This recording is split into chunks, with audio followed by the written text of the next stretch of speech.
তুমি জোরে আমিন বলো। দলিল কোথায়? হাদিস সহিহ বুখারী 780 নম্বর হাদিস। তার মানে এদের কাছে দলিল আছে আর তাদের কাছে দলিল নেই। এই জন্য অধিকাংশ মানুষ দলিল ছাড়া চলে আর অল্প মানুষ দলিল দিয়ে চলে। তাহলে কি আমরা অধিকাংশ মানব না অল্প মানব? অবশ্যই কোরআন এবং সুন্নাহর পক্ষে যারা, তাদেরকে আমরা মানব। আপনাদেরকে আমি বলি, আলেম ওলামা এই পৃথিবীতে হকপন্থী পাওয়া খুবই কঠিন ব্যাপার, খুবই টাফ ব্যাপার। আমাকে অনেক মানুষ বলে, আচ্ছা হুজুর, এই যে আলেম, এরা দাওরা পাশ করেছে, এরা মুফতি পাশ করেছে, এরা ইফতা করেছে, এরা কত শিক্ষা অর্জন করেছে, এরা কি বুখারী পড়ে না? এরা কি মুসলিম পড়ে না? এরা কি কোরআন পড়ে না? আমাকে এই কথা অনেকে বলে। তখন আমি তাকে একটা আয়াত শোনাই। আয়াতটা কি? কোরআন আশ্চর্য একটা কিতাব, আপনি যা চাবেন আল্লাহ তাই কোরআনে রেখে দিয়েছেন, সব আছে। তো কোরআনের কাছে আমি জিজ্ঞেস করি, আচ্ছা আমাদের আলেম উলামা এরকম কেন? বুখারী পড়ে, আর এক শ্রেণীর আলেম আছে মাথায় বুখারী নেই। কয় আল্লাহর কসম মাথায় বুখারী বলতেছি, এই বুখারীতে জোরে আমিন বলার হাদিস নাই। বলে না? আপনাদের এলাকায় এসে বলে কেনা জানি না, আমাদের এলাকায় খুব কয়। কারণ আমাদের এলাকায় তো আর আহলে হাদিস নাই। আমাদের এলাকার জটিল ও কঠিন অবস্থা। মাথায় বুখারী নিয়ে বলে আল্লাহর কসম বুখারীতে জোরে আমিনের হাদিস নাই। তা আমি মাঝে মধ্যে বলি, ওরা তো বলবেই, কেন? তা আমাকে মাঝে মধ্যে জিজ্ঞেস করে, কেন? আরে ওরা যদি না বলে তো কোরআন মিথ্যা হবে। তারা আমাকে বলে, বলেন কি, ওরা না বললে কোরআন মিথ্যা হবে কেন?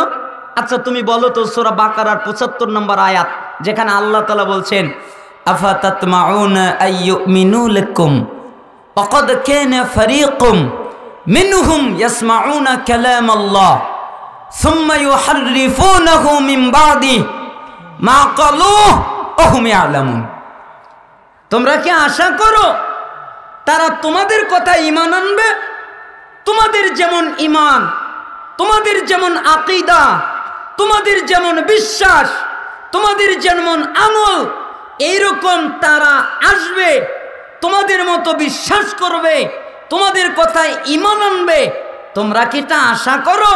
শোনো, ওদের মধ্যে একটা দল আছে, একটা গোষ্ঠী আছে, সবাই নয়, একটা দল, একটা গোষ্ঠী, যারা আল্লাহর বাণী শোনে অতঃপর বোঝে।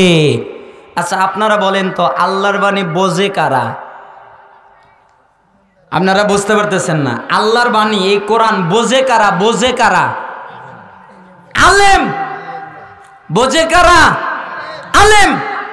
মাওলানা সাহেব বোঝে, মুফতি সাহেব বোঝে, মুফাসসির সাহেব বোঝে।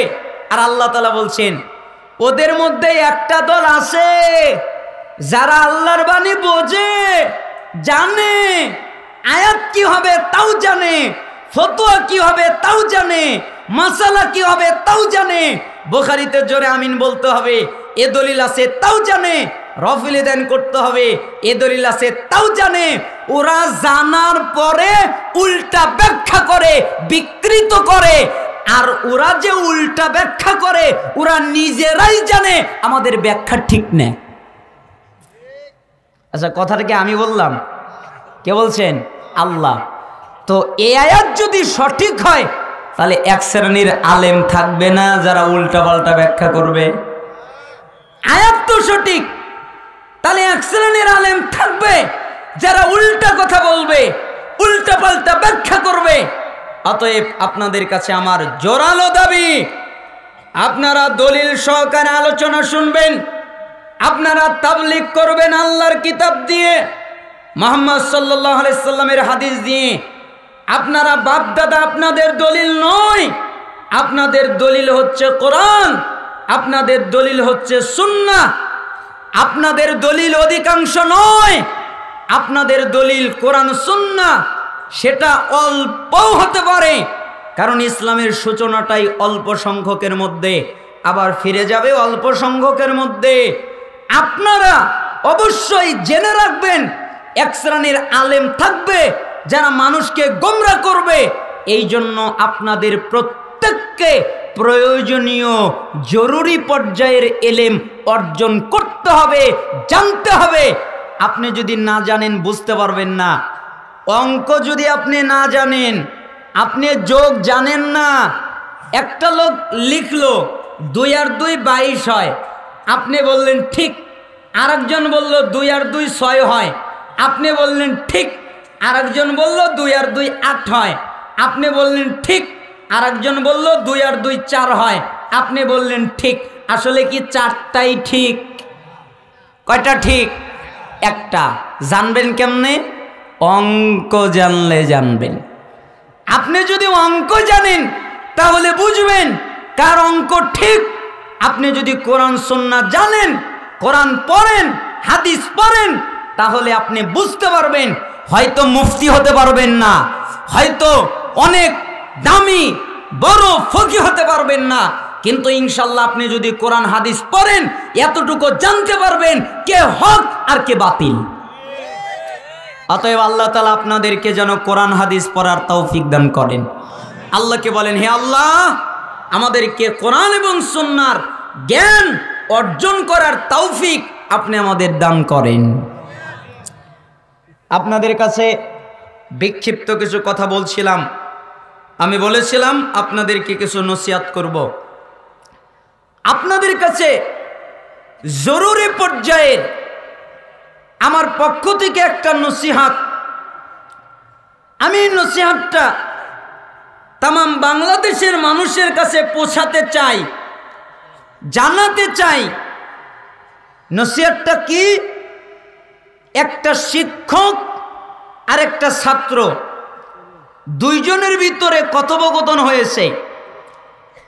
তারিখে দিমাশকে আমি এই কাহিনীটা পড়েছি। লেখা আছে, শিক্ষক আমায় যা শিখিয়েছে তাই শিক্ষক ছাত্রকে বলছে। আচ্ছা, ছাত্রকে বলছে, অমুক জি, আচ্ছা তুমি কি একটা কথা বলতে পারো? কি বলবো?